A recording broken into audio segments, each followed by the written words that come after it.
Hello boys and girls, welcome to the channel. That was stupid. Hello boys and girls, welcome to the channel. Today I'm going to make this quick for you and I'm going to teach you how to sidechain, all the basics and stuff. So let's just jump right into it. Oh no, I actually need this. Okay, let's go. Alright, so the first question is, what is sidechain? And for that I'm going to leave you with Professor Zimbabwe. Professor Zimbabwe, Professor Zimbabwe, Professor Zimbabwe. It is pronounced Zimbabwe. Hello students, this is Professor Zimbabwe. Today we have a chain. This is front of chain. Now watch as I do this. And now you get side chain.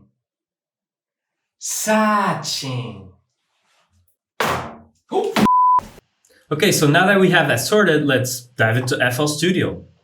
Okay, so I have a simple example here for you guys. I want to talk about 3 different ways of sidechain, them being volume automation sidechain, compressor sidechain, and external VST sidechain.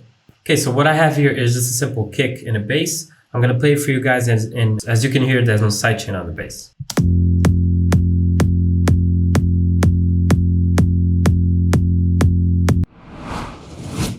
Okay, so the first way to sidechain is the volume automation. You can do this by either automate this volume knob or the levels adjustment knob of the sample. In this case, it would have to be from the kick. Or you can just use the volume knob for the mixer track, which is this one right here. I'm going to be using this one because it's easier to understand what is going on. So let's just loop this, loop the first kick.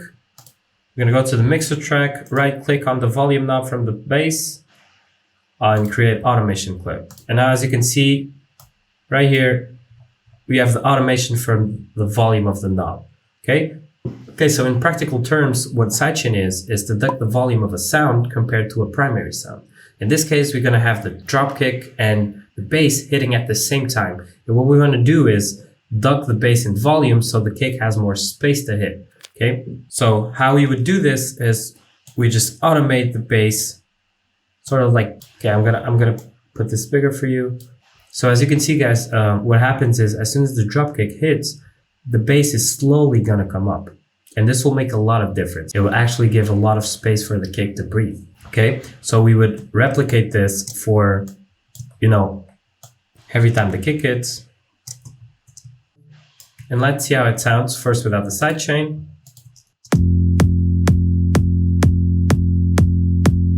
And now with the sidechain. I can make this more aggressive to you.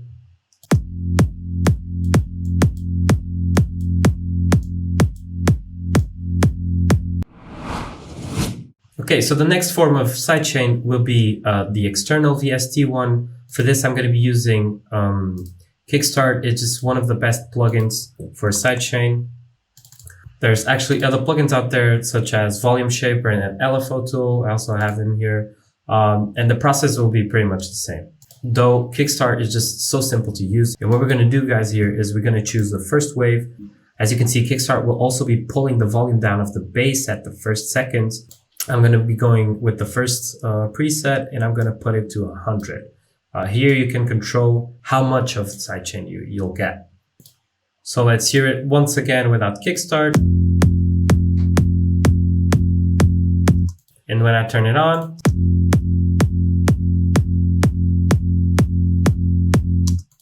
and that's it, we get the same result. Okay, and for the last step, we're going to be using the Compressor Sidechain. For this, I'm going to be using a native flstudio plugin, which is the Fruity Limiter.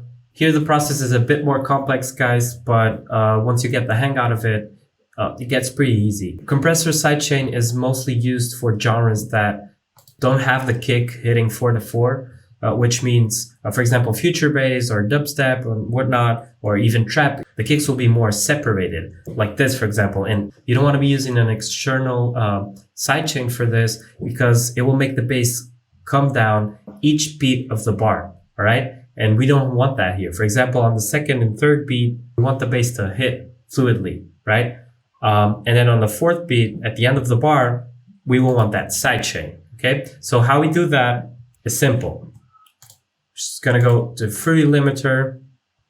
We're gonna have to put the kick to the mixer track. All right, so here's the kick. Then we're gonna have to sidechain the kick to the bass. So let's put sidechain to this track, and you can see the little arrow that comes in here. Then we're gonna go to the fruity limiter. And for our sidechain, we're gonna be choosing the kick track, which is kick 2. Okay? And see what happens right now. When I play, okay, so nothing's happening. So now we're gonna have to put the threshold down and up the ratio. All right? Let's see what happens. Okay? Okay, so these purple reductions are the kick hitting the bass and making it duck in volume, right? Exactly like the other processes, but for this one, you get a bit more of control and you can do it for like each kick instead of each beat, right? Let's play with it a little bit more.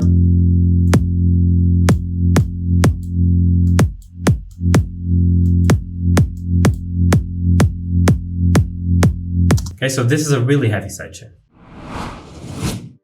In order to master the subtle art of sidechain, you're gonna have to let your inner self come into it.